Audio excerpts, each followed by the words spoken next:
10 tips to master photography. Do you have a camera but you're still figuring out how to use it properly? Do you want to be a professional photographer and make an income out of it? Then you're in the right place. In this video, you're going to learn how to master photography and get to it in the right way.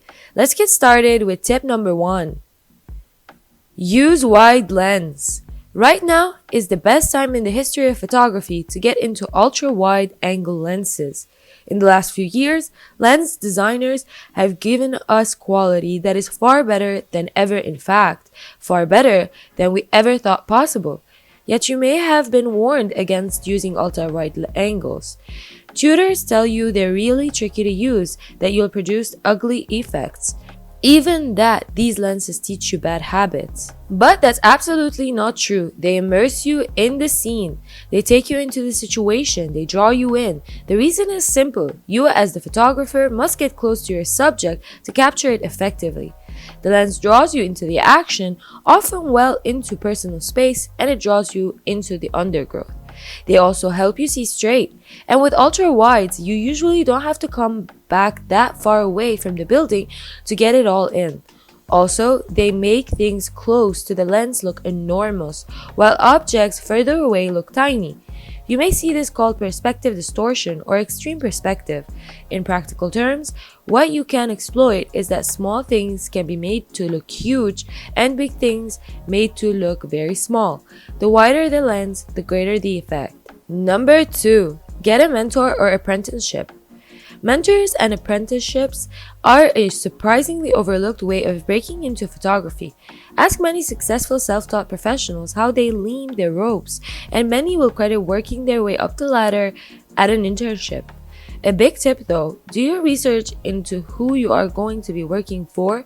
You need to connect with someone who is generous with their knowledge and encouraging in their style. The wrong kind of experience can leave you sitting behind a desk all day, filing paperwork and answering phones. Number 3. Attend a workshop.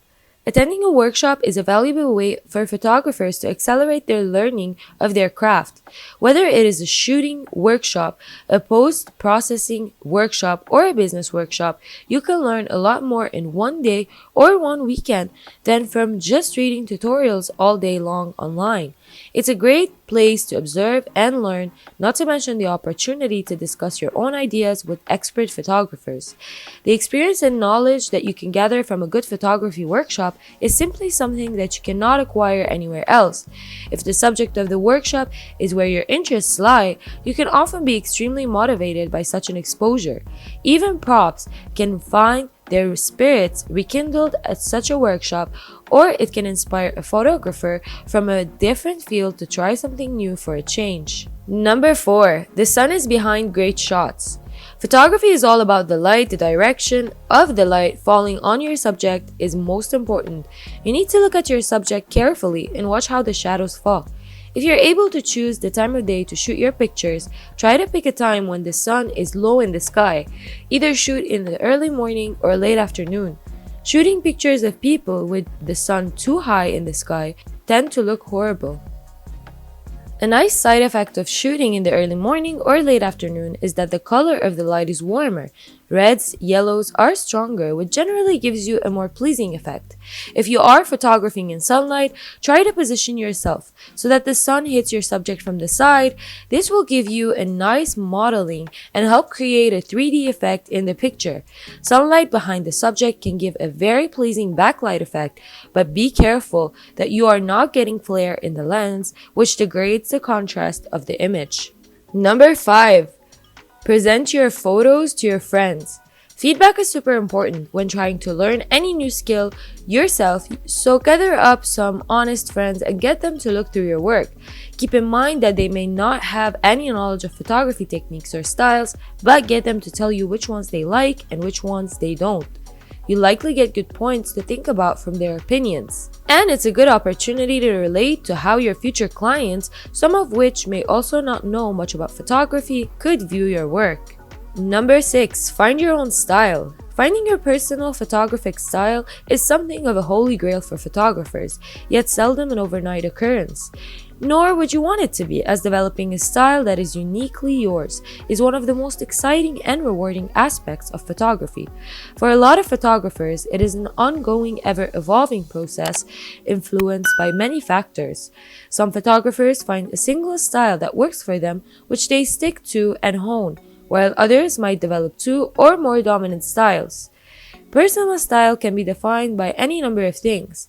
It can be your choice of subject matter, the way you light or style your subjects, your shooting angle, cropping, a particular color or tonal range you're drawn to, your post-processing style, or any combination of these and more.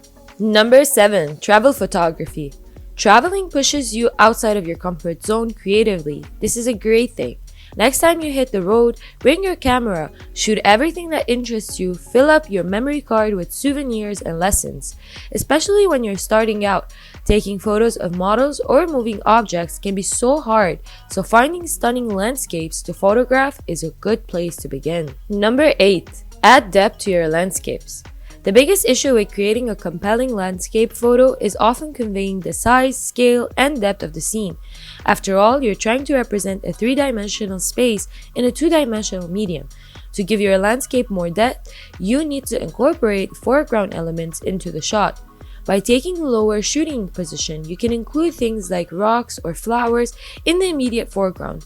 You might also include a person or a man-made object, a fence or a bicycle for example, to give the scene a greater sense of dimension. Additionally, you can use a wide-angle lens to improve the depth of the shot. Since they have a wider field of view, wide-angle lenses allow you to include more foreground in the scene. This is especially true if you shoot in vertical format. In fact, a vertical format landscape photo often has most depth for that reason.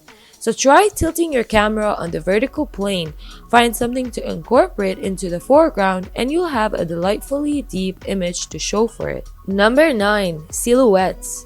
One of the great things about silhouettes is that because of their simplicity, they tell a story while still leaving so much to the imagination. Well, when done correctly, a silhouette can create an inspiring photograph with more impact and emotion than almost any other style. Choose a strong subject that has a clearly recognizable shape. Since silhouettes do not show colors and tones, it's important that you choose a shape that's really easily identifiable in two-dimensional form. The right lighting is crucial to silhouette photography, and a clear day is best. The ideal time for outdoor silhouette photography is near sunset or sunrise, since this is when the sun is lowest in the sky and is still obscured by the atmosphere. Often, this angle of the sun also creates a colorful backlight.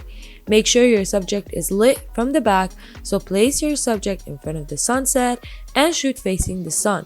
Unfortunately, the window of opportunity for shooting silhouettes during sunsets and sunrises is quite small, so make sure you get to your location early to adjust your settings. And finally, number 10. Photograph what excites you. At the end of the day, nothing makes photography more fun or rewarding than photographing what interests you. If you love dogs, take photos of dogs. If you love flowers, take photos of flowers. Having your favorite things motivate you to photography is what can keep you shooting and learning for a long time. So much fun can be had with a camera. You can be out with a family, at the beach, or a picnic, local sports game, randomly roaming your city streets, photographing strangers without them noticing, stalking wildlife, hiking up a mountain for a stunning view, or standing under the stars at 2 a.m. watching the Milky Way slowly move across the heavens. So many opportunities to do new, interesting, and fun things with your camera that you likely may not have otherwise done.